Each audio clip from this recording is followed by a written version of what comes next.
Scorpion Cigar Reviews. Today I will be reviewing a Crux cigar. This is the Ninfamaniac Dark.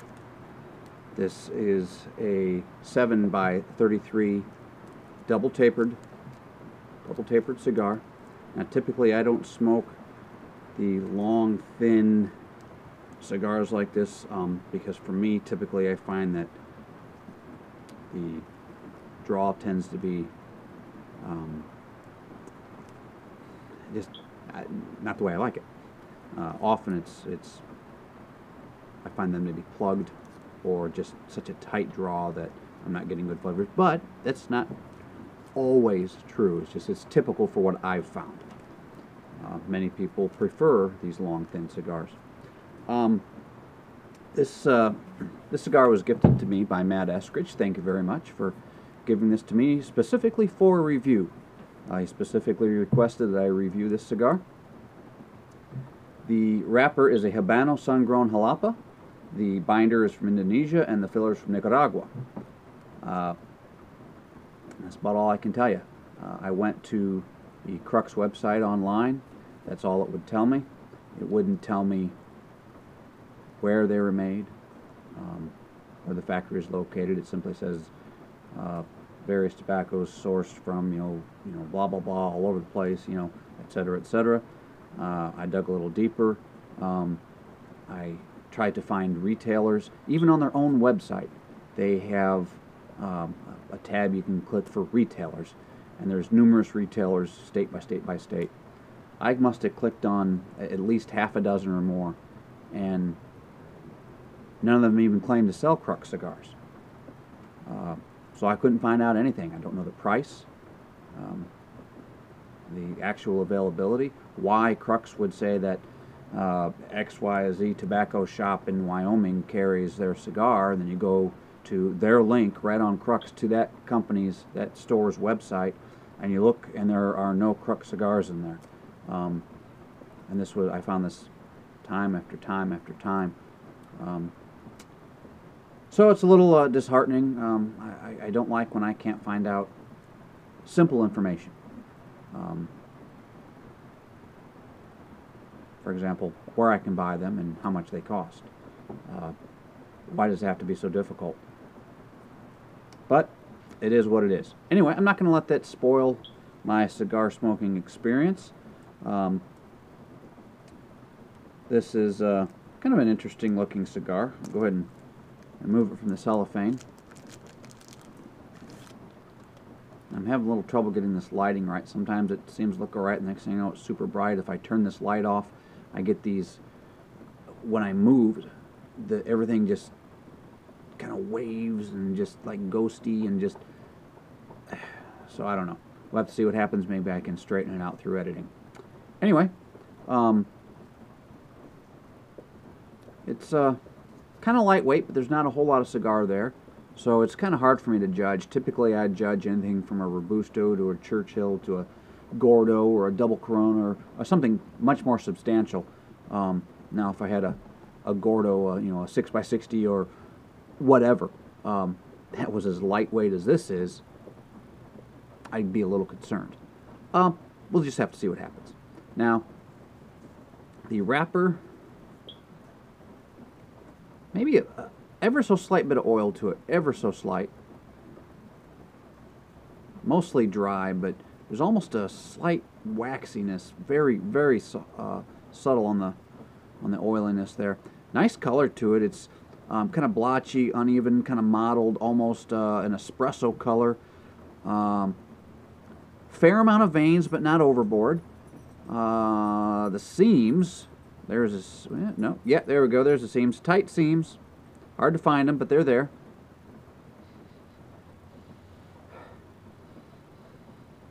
A little bit of sweet tobacco on the wrapper.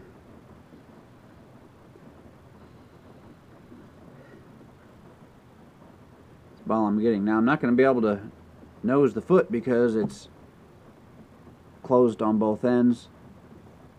So get my cutter out.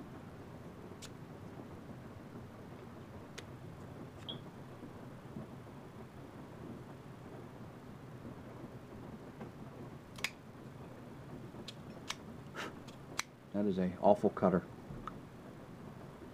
Now,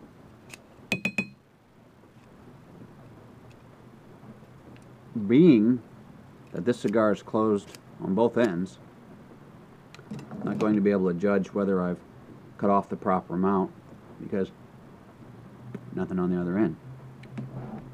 With that, silly me, left my lighter sitting back here. Pardon me.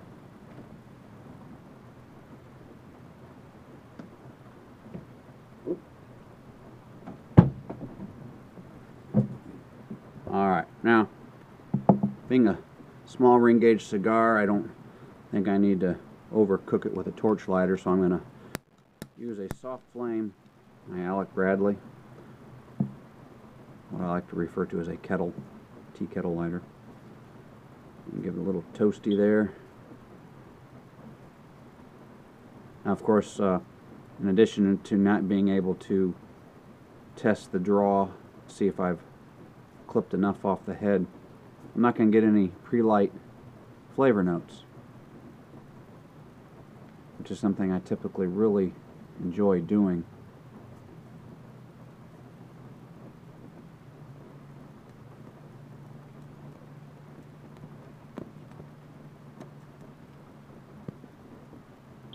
Suppose I could have cut both ends.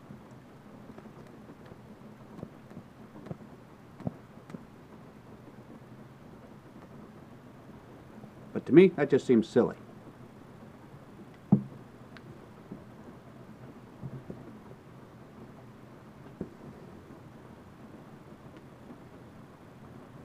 As expected, a very tight draw.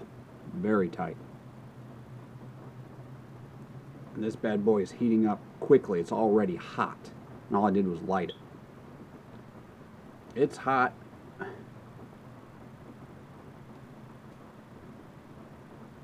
All the way. In fact, I'm going to go ahead and pull this little band off. It's hot for 5 of 7 inches. Starting to open up a little bit.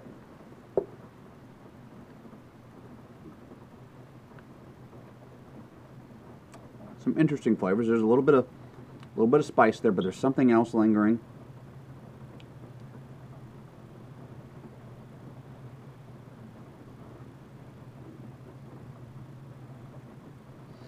Go ahead and start making some notes here.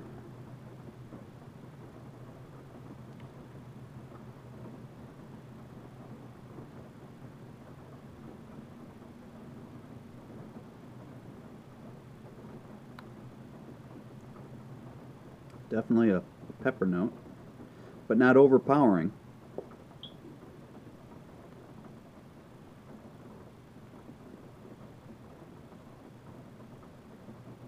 This may take me a minute to figure this out. Being that the draw is tight, although it is starting to open up, I expect that flavor is going to change pretty rapidly once it does open up, if it does. So I'm going to let this maybe kind of settle into itself. It's burning very unevenly right now. Probably go ahead and touch it up and see if I can get it to behave for me. And I'll be back. Alright, see you in a bit.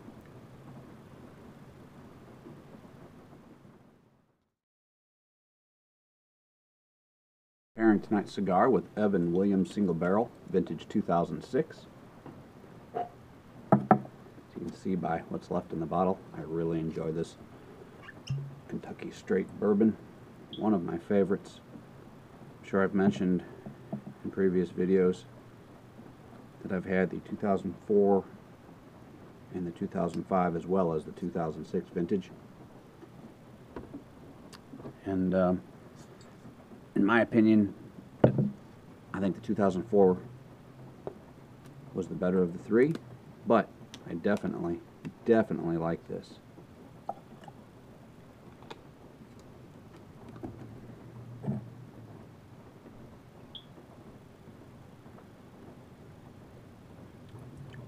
Oh, very good stuff. Now, let's talk about our dear departed friend, George Burns. George Burns was an avid cigar smoker.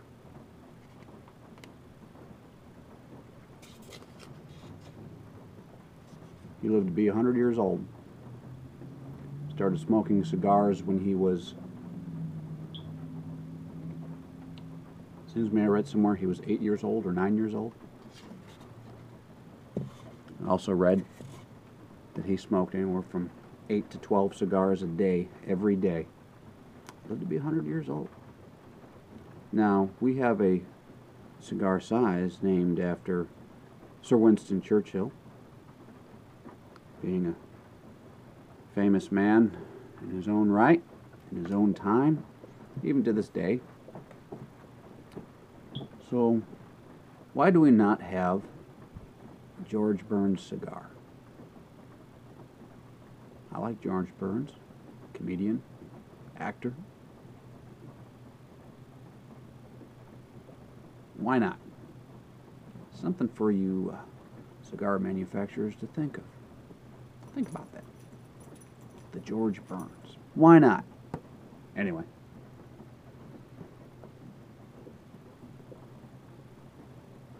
Let's get back to the cigar review.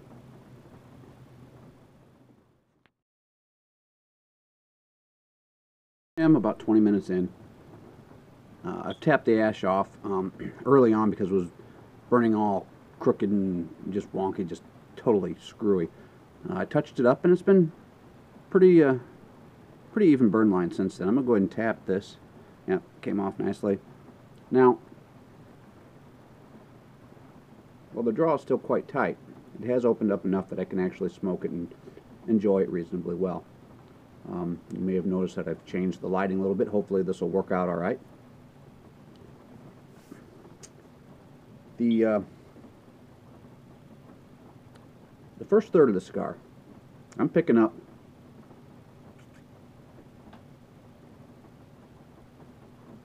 cocoa, not just cocoa, cocoa bean specifically, semi-sweet chocolate, coffee note,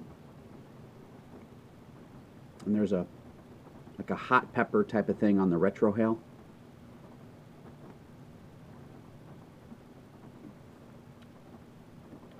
Lots of smoke coming through this. Smoke's a little bit dry, not terribly dry, but definitely a little bit dry.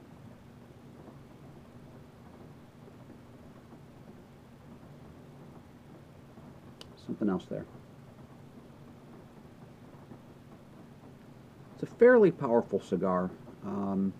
Medium to full, definitely. Kind of right on that cusp. Now that said, that's my perspective. All depends on what you're used to. If you're used to real powerhouse cigars, this would maybe be more towards the medium side, but if you're used to something a little more mild, then this would be a much heavier cigar, more fuller bodied, fuller strength. But I've smoked a wide variety. I smoke what I like. I like some light-bodied cigars. I like some heavy-bodied cigars, some full cigars, some medium cigars, everything in between. It all depends on the cigar. I've had some full-bodied, full-strength cigars that I just absolutely hated. And I've had some I've absolutely loved. Same thing with the lighter cigars. And everything in between. So, I have an unbiased opinion there, so I think it's pretty spot on to say this is right on the cusp of medium full.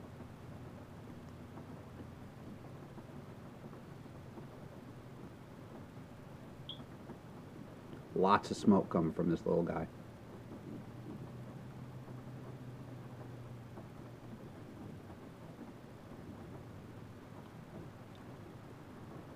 Something else there, I'm having trouble describing what it is. I'm going to continue smoking this. I'm going to think about what this other flavor is coming through, and hopefully when I come back in the second third, I'll have some reasonable descriptors for you. Ponder that. See you in a bit.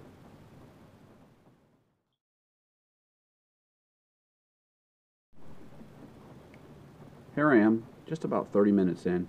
Now for such a small cigar, small ring cigar, It's actually burning pretty slowly.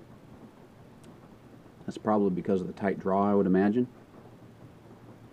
Go ahead and, even though it's burning nicely, I'm going to give it a little tap. Yep, came off. Being a smaller ring gauge cigar, I think typically you're not going to get long ashes. A cigar this size, I would expect ½ inch or so, maybe 3/4 of an inch worth of ash before you have to start worrying about it dropping off. I don't imagine a long ash contest for this cigar, or any cigar that would be like a Lancero or a Panatella. Wow, imagine that. Me at a loss for words. I'm an idiot.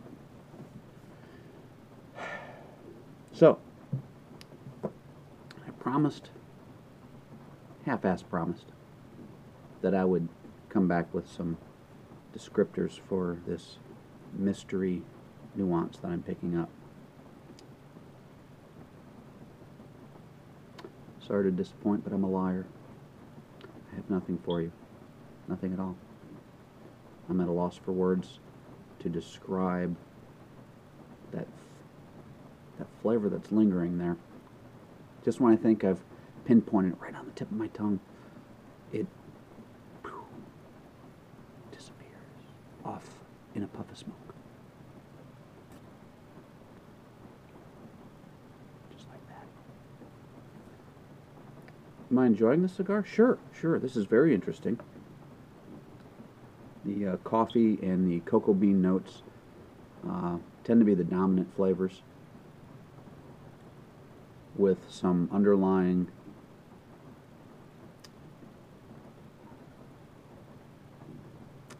undescribable flavors. Not that they're really undescribable, I'm just unable to describe them. Does that make them undescribable? No. Have you ever seen $1 million stacked up on your desk? No. Probably not.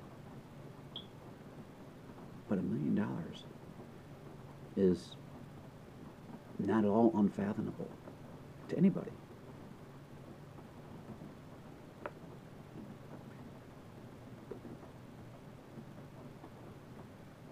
Right there, but I can't think of it. It escapes me. It's short on the finish, very short-lived.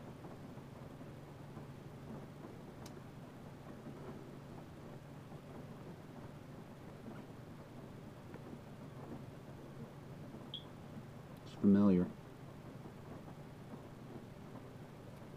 Don't you just hate when you can't think of what you're trying to say? You know it's there. It's there. But you can't find it.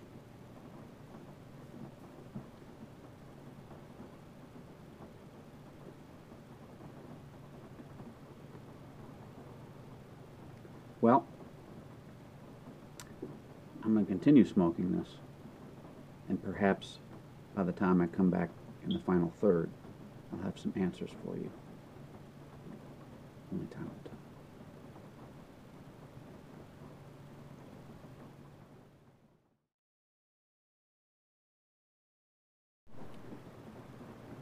Alright, I'm just about 45 minutes in the final third.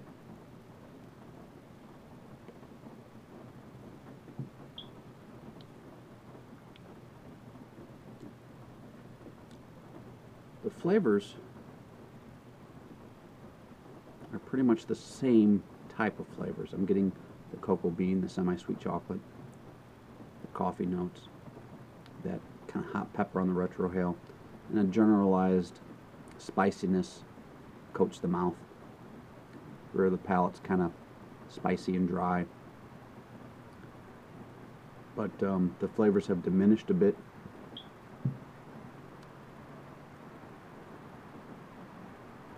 So, somewhat one-dimensional with respect that it, while there are several flavors going on, it's the same flavors. There's really no change other than they're not as forward. They're a little more subtle, but they're definitely still there. I'd also like to make a correction. I mentioned earlier that George Burns started smoking cigars when he was 8 or 9, and he smoked, what did I say, 10 to 12 a day or whatever I said. Did a quick little research just to verify for myself. And it turns out he started smoking cigars when he was 14, and he smoked anywhere from 10 to 15 cigars a day. Not that those figures make a whole lot of difference when you've been smoking the majority of your life and you live to be 100 years old. Must be a little bit of a nicotine kick coming in now, because I've got the hiccups a little heavy in the chest all of a sudden. Also, I'd like to mention that I've recently, today in fact, purchased my cigar website domain name. I'm now scorpionscigarreviews.com. You can type that in. You can leave out the YOLA site, and it will go right to my website. So I'm kind of happy about that. I've protected my name, and I've done this for, I guess, for the main reason is because, well, I've wanted to anyway, for fear that somebody at some point in time may decide that they wanted to be Scorpion Cigar Reviews, or in some way use those names, those words in their name, and then I would, I'd all of a sudden get a letter from somebody's lawyer, a cease and desist, using, any given set of words in the name of my website. So I've protected myself that way. And also somewhat recently I've discovered that the JR Cigars, there's a plug for JR Cigars, look at that. They now have a little YouTube video segment that they call Gars and Cars, or Cars and Gars, something like that, where they showcase high-end sports cars and that kind of thing, and talk about a cigar that they're smoking. I've watched 1 or 2 of their shows. Kind of neat. I'm a car guy. I love cars. Love cigars. But they've taken my theme song and used it as their theme song, which, I mean, it's not my theme song. I didn't write it. I don't own exclusive rights to it. It was a freebie on YouTube called Parasail, is the name of the piece that plays at the beginning, at the end of my reviews, and as they have for quite some time now. But I don't have exclusive rights to it, but maybe this will help protect me from somebody saying, well, you can't use that because it's in ours. No, it's free, and YouTube has granted me the right to use it, and I've purchased my domain name, and it's in there, so I don't think I'll have anything to worry about there.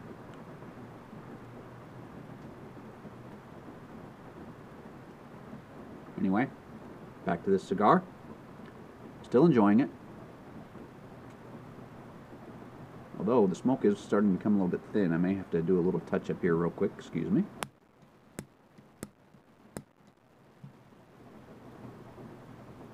Oh yeah, there we go. And the last time I tapped it off, it tapped off kind of concave.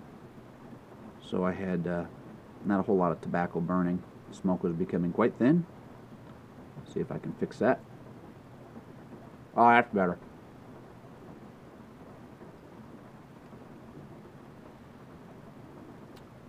So, Matt Eskridge, I hope that I'm giving you what you were looking for in this cigar review. Not that I cater to doing cigars in a way that somebody wants them done. I do them the way I see fit. And I think that's what my audience enjoys. That nothing's scripted. I don't try to appease anybody by saying a cigar tastes like this or like that, or I'm enjoying it when I'm not, or anything like that. I am enjoying this cigar. I give the honest truth. I've had some reviews where I flat out said this thing tastes like a dog turd rolled up in moldy newspaper. And if that's what I'm tasting, that's what I'm going to tell you guys and gals. The brutal, honest truth. I'm not saying that there are other bloggers out there that don't give the honest truth necessarily. I'm not saying that. But there you have it. That's what I do. I just speak the truth.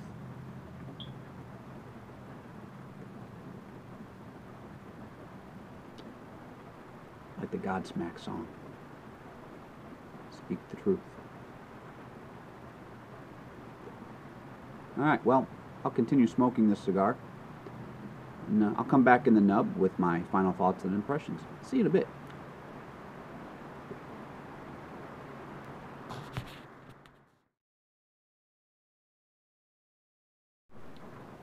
Here I am, just shy of an hour in. I'm in the nub. Go ahead and tap off this half-inch ash.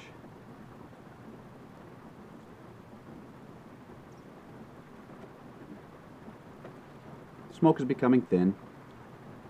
It's getting hard to draw. I've had to touch it up a couple times just because it became so thin. The flavor profile has remained most of the same, although the flavors have definitely been subdued quite a bit now. And right at the end, for just a moment, I picked up a bit of floral character, which is really kind of interesting.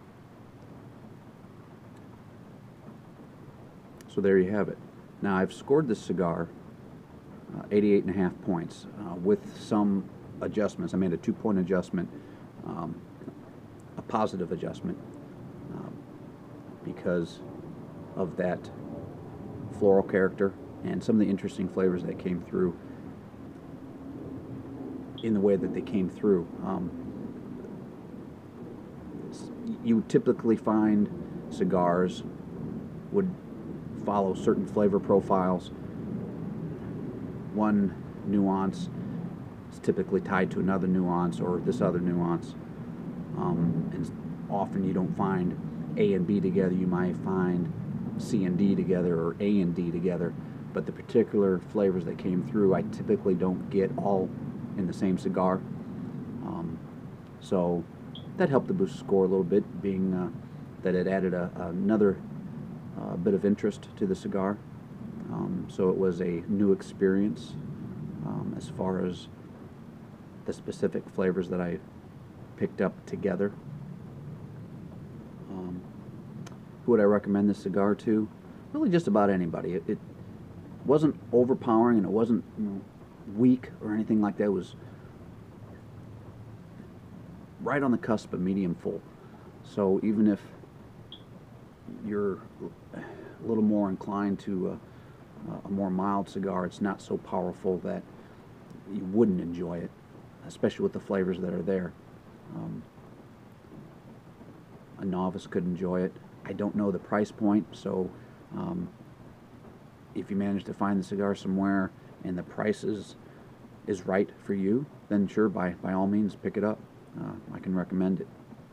But if it's higher on the price point, then maybe a novice wouldn't want to dive into something like that. But it's, you know, it's totally up to the individual, really, as far as where they place the value of a cigar with regards to its size or where you're at in what your position is in the hobby. I think really, honestly, just about anybody could enjoy this cigar. So there you have it. Thank you for once again watching Scorpion Cigar Reviews. I'll catch you next time.